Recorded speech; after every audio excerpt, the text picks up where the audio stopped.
Explaining stories में आज की मूवी जो हम कवर कर रहे हैं उसका नाम है लेक प्लेसिड।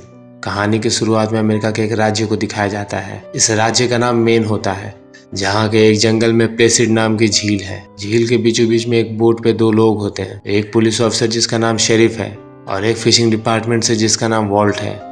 ये दोनों यहाँ झील की जानकारी लेने आए हैं। वॉल्ट पानी के अंदर स्कूबा डाइविंग के लिए जाता है, जबकि शेरिफ उसका बोट पे इंतजार करता है। वॉल्ट जब पानी के अंदर गहराई में चला जाता है तो उसकी नजर कुछ अजीब सी जगह पे पड़ती है। ये जगह किसी जानवर के घर जैसा लगता है। वो उस जगह को देखकर कुछ समझने की कोशिश कर ही रहा होता है कि अचानक से कोई चीज उसे पीछे खींचने लगती है।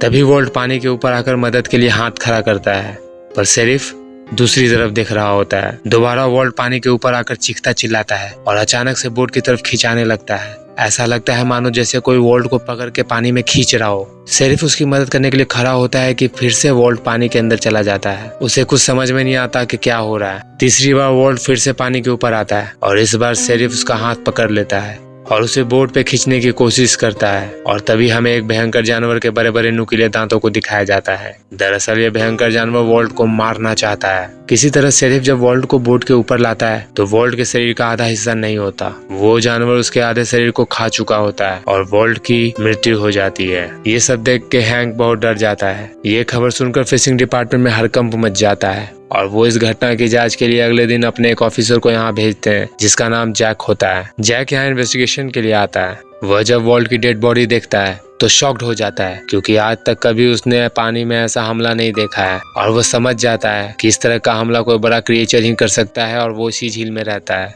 दूसरी तरफ हमें एक लड़की को दिखाया जाता है जिसका नाम कैली होता है। कैली पेशे से एक जीवाश्म वैज्ञानिक होती है जो न्यूयॉर्क के एक म्यूजियम में काम करती है और पुराने टाइम के जीव के अवशेष पे एक्सपेरिमेंट करती है। तभी उसका बॉस उसके कैबिन में आता है और वो कैली को बताता है कि अमेरिका के मेन राज्य में एक झील है जिसका नाम प्लेसिड है। वहाँ एक आदमी की मृत्यु किसी अनजान जानवर के काटने से हुई है। वहाँ लाश के अंदर पुलिस को एक दांत का टुकड़ा मिला है जो ऐसा लगता है जैसा डायनासोर का हो। वो कैली को वहाँ जाकर इन्वेस्टिगेट करने के लिए बोलता है और ना चाहते हुए भी कैली को मेन के लिए निकलना पड़ता है। वहाँ पहुँचने के बाद सबसे पहले कैली हॉस्पिटल जाती है और उस दांत को देखती है। दांत को देखने के बाद वो बताती है कि ये दांत किसी जिंदा रेंगने वाले जानवर का है। अब वो उस बॉडी को भी देखना चाहती है जिसे उस जानवर ने मारा था, पर डॉक्टर उसे मना कर देते हैं। लेकिन उसके जिद करने पे डॉक्टर उसे बॉडी दिखा देते हैं। लाश की हालत देख के कैली एकदम से विचलित हो जाती है। फिर वो शेरिफ को झील दिखाने बोलती है जहाँ ये घटना हुई है। शेरिफ कैली को बताता है कि उस झील के आसपास कोई नहीं रहता सिवाय एक बूढ़े कपल के, जिनसे हम इन्वेस्टिगेशन कर सकते हैं। फिर कैली, शेरिफ और ऑफिसर जैक ये तीनों उस झील की तरफ निकल पड़ते हैं और वहाँ वो झील के किनारे बसे उस घर पे जाते हैं। उन्हें वहाँ एक बूढ़ी औरत मिलती है। इन्वेस्टिगेशन के दौरान वो बूढ़ी औरत उन्हें बताती है कि उसके हस्बैंड को गुजरे 2 साल हो चुके हैं। ऑफिसर जैक उस बूढ़ी औरत से पूछता है कि आपके पति की मृत्यु कैसे हुई। बूढ़ी औरत कहती है कि मैंने खुद उन्हें मार दिया। वो मानसिक और शारीरिक रूप से बहुत बीमार थे और उन्होंने मुझसे उनकी तकलीफ हमेशा के लिए मिटाने कहा और वो बार बार इस बात पे जोर देते थे कि उन्हें इस पीड़ा से मुक्ति चाहिए। तो मैं क्या करती? अंत में मैंने उनकी बात मान ली और उनके सर पे हथौड़ा मारा और उनकी लाश को बाहर बगीचे में गाड़ दिया। उस बूढ़ी लेडी के इस अजीब से जवाब को सुन के ये हैरान हो जाते हैं। इन तीनों को लगता है कि शायद ये बूढ़ी औरत पागल है और फिर ये लोग वहाँ से निकलकर बोट से उस झील का निरीक्षण करने चले जाते हैं। तभी पुलिस ऑफिसर शेरिफ को पानी में कुछ दिखता है और जब वो उसके करीब जाता है तो शेरिफ उस चीज को पानी से बाहर निकालता है। ये एक जानवर का कटा हुआ सर होता है। ये देख के कैली एकदम से घबरा जाती है। झील के बीचों बीच इस तरह से किसी जानवर का कटा हुआ सर मिलने से ये अंदेशा लगाते हैं कि इस झील में रहने वाला क्रिएचर बहुत ही बड़ा और खतरनाक होगा। ये तीनों फैसला करते हैं कि इसी झील के किनारे अपना टेंट लगाएंगे और कुछ पुलिस ऑफिसर को बुला लेंगे जो इस क्रिएचर की जानकारी हासिल करने में इनकी मदद करेंगे। तभी यहाँ पे एक हेलीकॉप्टर आता है जिसमें से एक फेमस मैथोलॉजी प्रोफेसर निकलते हैं। इनका नाम हेक्टर है। कैली इन्हें जानती है क्योंकि ये पहले इनके साथ काम कर चुकी है। प्रोफेसर हेक्टर यहाँ इन लोगों की हेल्प करने और इस टीम को ज्वाइन करने आते हैं क्योंकि वो खुद इस क्रिएचर को देखना चाहते हैं। प्रोफेसर हेक्टर की रुचि मगरमच्छों में होती है और वो इस पे अध्ययन करते हैं। अगले दिन ये चारों 2 छोटी बोट से उस क्रिएचर को देखने के लिए झील में निकल पड़ते हैं। जब ये झील के बीचों बीच पहुंचते हैं तो ये देखते हैं कि इनके सामने छोटी छोटी मछलियां पानी में उछल रही हैं और तभी कैली की बोट से कुछ टकराता है और अचानक से उसकी बोट को कोई पलट देता है और फिर हमें पानी के नीचे एक बड़ा सा क्रिएचर दिखाया जाता है। इससे पहले कैली और पुलिस ऑफिसर शेरिफ को कोई नुकसान पहुंचता, वो जल्दी से वापस बोट में आ जाते हैं और सबके सब किनारे पे पहुंच जाते हैं। किनारों पे उन्हें एक पैर का अंगूठा मिलता है जिसको कीड़े खा रहे होते हैं। उस अंगूठे को देखकर प्रोफेसर हेक्टर बोलते हैं कि जिस क्रिएचर को हम ढूंढ रहे हैं वो कोई और नहीं बल्कि एक मगरमच्छ है, और मैं ये दावे के साथ कह सकता हूँ। और ये जो अंगूठा है ये उसी इंसान का है जिसको उस मगरमच्छ ने हाल ही में खाया है। मतलब कि ये अंगूठा वॉल्ट का है। उसी रात को प्रोफेसर हेक्टर अपने टेंट के अगल बगल सुरक्षा की दृष्टि से कुछ पुलिस वालों की मदद से जाल बिछा रहा होता है ताकि रात में वो मगरमच्छ इन तक न पहुंच सके। अगले दिन सुबह ये लोग बोट से दोबारा झील के अंदर जाते हैं। झील के बीचों बीच पानी के अंदर ये एक स्पीकर डालते हैं जिससे इस तरह की आवाजें, इस तरह की तरंगे निकलेंगी मानो वहाँ बहुत सारी मछलियां हों। दरअसल वो ऐसा इसलिए कर रहे होते हैं ताकि उन आवाज को सुनकर पानी के अंदर जो मगरमच्छ है वो बाहर आ सके और ये उसे देख लें। लेकिन काफी देर इंतजार करने के बाद भी जब कोई हरकत नहीं होती तो प्रोफेसर हेक्टर यह फैसला करते हैं कि अब वो खुद पानी के अंदर जाकर देखेंगे कि अंदर कोई मगरमच्छ है भी या नहीं। ऊपर बोट पे बैठे सभी लोग मॉनिटर में चेक कर रहे होते हैं कि अगर कोई पानी में हलचल हो तो इन्हें पता चल जाए कि तभी अचानक से इनकी बोट में फिर से कुछ टकराती है और कैली पानी में गिर जाती है। लेकिन शेरिफ किसी तरह से कैली को वापस बोट पे खींच लेते हैं और तब तक प्रोफेसर हेक्टर भी आ जाते हैं। ये यहाँ से वापस जाने का प्लान बनाते हैं और जो स्पीकर उन्होंने पानी में डाला था उनका एक डेप्यूटी ऑफिसर उससे वापस खींच रहा होता है कि तभी पानी के अंदर से एक बड़ा जानवर हमला करता है और उस डेप्यूटी ऑफिसर का सर खा जाता है। सब बहुत बुरी तरीके से डर जाते हैं और वहाँ से वापस झील के किनारे अपने टेंट पे आ जाते हैं। इस घटना से कैली सबसे ज्यादा डरी हुई होती है। तभी उस जगह एक बड़ा जंगली भालू आ जाता है और वो इन लोगों के ऊपर हमला कर देता है और ठीक उसी समय पानी से वही विशाल जानवर निकलता है और ये मगरमच्छ होता है और वो उस भालू को पकड़कर पानी के अंदर घसीट कर ले जाता है और उसे अपना निवाला बना लेता है। ये देख के अब ये जान गए हैं कि पानी का वो दरिंदा कोई और नहीं बल्कि मगरमच्छ है। आज तक इन्होंने इतना बड़ा मगरमच्छ नहीं देखा जिसकी लंबाई 30 फीट थी।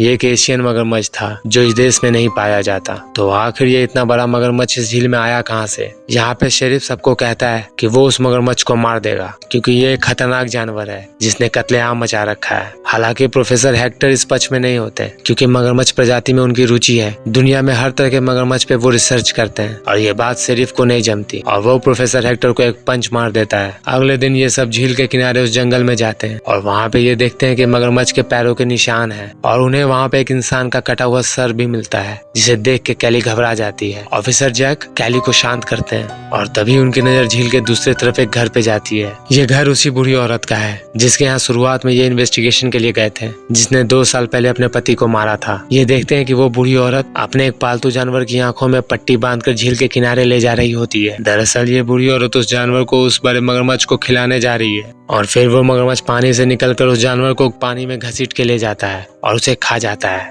ये देख के सब हैरान हो जाते हैं और फिर इन्होंने जो देखा इसकी पूछताछ के लिए ये उस बूढ़ी औरत के घर जाते हैं। वहाँ इन्हें पता चलता है कि 6 साल पहले जब इस बूढ़ी औरत के पति फिशिंग के लिए गए थे तब ये मगरमच्छ जो उस समय छोटा था उनके पीछे पीछे उनके घर तक आ गया था और तब से ये बूढ़ी औरत इस मगरमच्छ को पाल रही है और खाना देती है। ये बताती है कि 2 साल पहले इसके पति की मृत्यु भी मगरमच्छ की वजह से हुई थी। दरअसल इसका पति अपने घोड़े को पानी पिलाने झील के किनारे ले गया था और गलती से वो खुद मगरमच्छ का निवाला बन गया। अपने पति की मृत्यु को ये महज एक हादसा बताती है और ये बात आज तक उसने किसी को भी नहीं बताई और ना ही पुलिस में कोई कंप्लेंट की। ये सब सुनने के बाद शेरिफ उस बूढ़ी औरत को हाउस अरेस्ट कर लेता है क्योंकि शुरुआत की इन्वेस्टिगेशन में उस बूढ़ी औरत ने इनसे झूठ कहा होता है। वहीं प्रोफेसर हेक्टर झील में पानी के अंदर जाकर उस मगरमच्छ के घर को देखना चाहते हैं पर एक लेडीज ऑफिसर उन्हें ये करने से मना करती है। वो कहती है कि ऐसा करना खतरनाक है, इसमें जान भी जा सकती है, मगर वो उसकी बात नहीं सुनते और फिर कुछ देर के बाद वो बड़ा मगरमच्छ प्रोफेसर हेक्टर के सामने आ जाता है जिसको देख के वो एकदम सहम जाते हैं। ये वाकई में एक बहुत ही बड़ा और खतरनाक मगरमच्छ है। मगरमच्छ को देख के प्रोफेसर हेक्टर पानी में एकदम शांत हो जाते हैं क्योंकि वो जानते हैं कि अगर उन्होंने जरा से भी हलचल की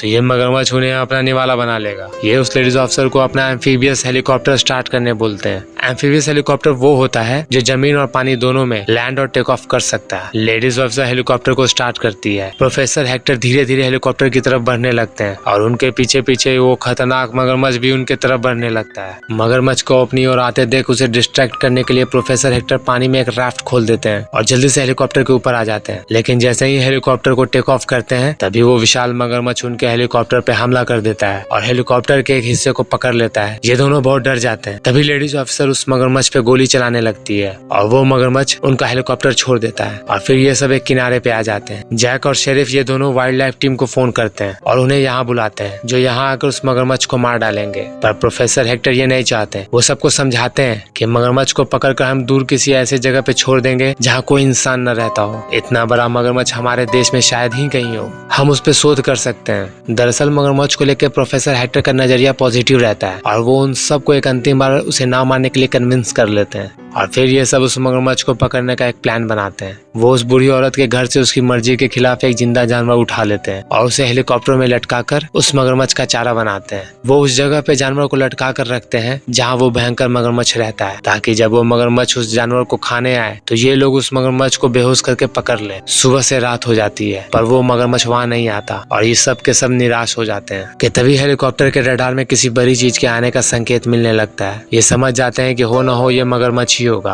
और सब के सब अपनी पोजीशन पे बेहोशी का बंदूक लेकर तैयार हो जाते हैं और ये मगरमच्छ ही होता है। जैसे ही मगरमच्छ उस जानवर को खाने के लिए हमला करता है तभी प्रोफेसर हेक्टर हेलीकॉप्टर से उस जानवर को ऊपर खींच लेते हैं और मौका देख के ऑफिसर जैक उस बड़े से मगरमच्छ पे बेहोशी का इंजेक्शन दाग देता है। लेकिन जानवर को अचानक से ऊपर खींचने के दौरान हेलीकॉप्टर का बैलेंस बिगड़ जाता है और जानवर पानी में गिर जाता है। प्रोफेसर हेक्टर भी हेलीकॉप्टर को बैलेंस नहीं कर पाते और उसके बाद हेलीकॉप्टर भी झील के बीचों बीच पानी में गिर जाता है। कुछ पल के लिए वो मगरमच्छ पानी के अंदर चला जाता है। प्रोफेसर उस हेलीकॉप्टर का दरवाजा तोड़कर बाहर निकलते हैं और तभी पीछे से वो विशाल मगरमच्छ प्रोफेसर पे हमला कर देता है और वो पानी में गिर जाते हैं। प्रोफेसर अपनी जान बचाने के लिए दोबारा हेलीकॉप्टर पे चढ़ जाते हैं। अब वो बीच झील में हेलीकॉप्टर के ऊपर फंस चुके हैं। वो पानी में उतरकर किनारों पे नहीं जा सकते क्योंकि जैसे ही वो पानी में उतरेंगे मगरमच्छ इन्हें अपना शिकार बना लेगा। कुछ पल के लिए एकदम शांति छा जाती है कि अचानक से वो मगरमच्छ किनारे पे आ जाता है और शेरिफ पे हमला कर देता है। वो उस पे गोली चलाता है और पीछे भागता है। सब लोग अपनी जान बचाने के लिए गाड़ी से भागने लगते हैं और वो मगरमच्छ उनका पीछा करने लगता है। सारे ऑफिसर मगरमच्छ पे गोली भी चलाते हैं पर इतने बड़े मगरमच्छ को गोली से कुछ भी नहीं होता। ये एक बहुत ही बड़ा मगरमच्छ होता है। तभी इनकी गाड़ी के एक पहिए के नीचे लकड़ी आ जाता है जिससे कैली गाड़ी से नीचे गिर जाती है।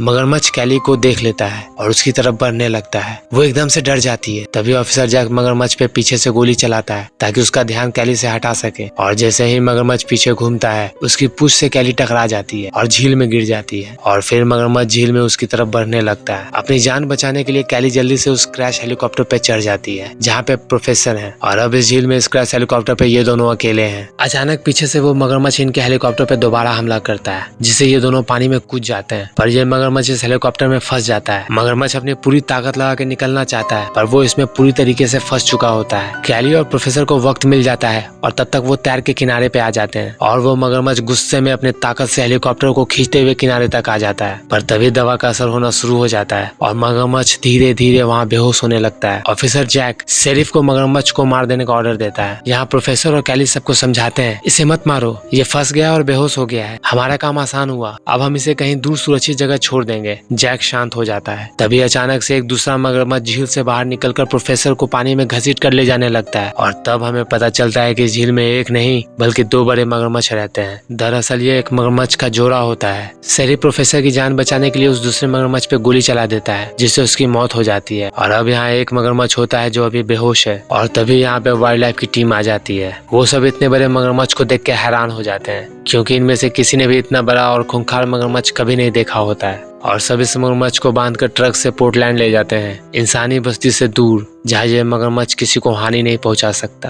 इस घटना के कुछ महीनों के बाद हमें उस बूढ़ी औरत को दिखाया जाता है जो उस झील के किनारे रहती है जिसने उस मगरमच्छ को पाला था। यहाँ वो उसी झील में मगरमच्छ के बच्चों को खाना दे रही होती है। यानी ये बूढ़ी सन की औरत दोबारा से इस खतरनाक मगरमच्छ के बच्चे को पाल रही है ताकि ये बड़े होकर दोबारा इस झील पे राज करे। अंत में कहानी यहीं पे समाप्त होती है। ये मूवी जुलाई 1999 को रिलीज हुई थी। इस मूवी की IMDb रेटिंग 5.7 है। धन्यवाद।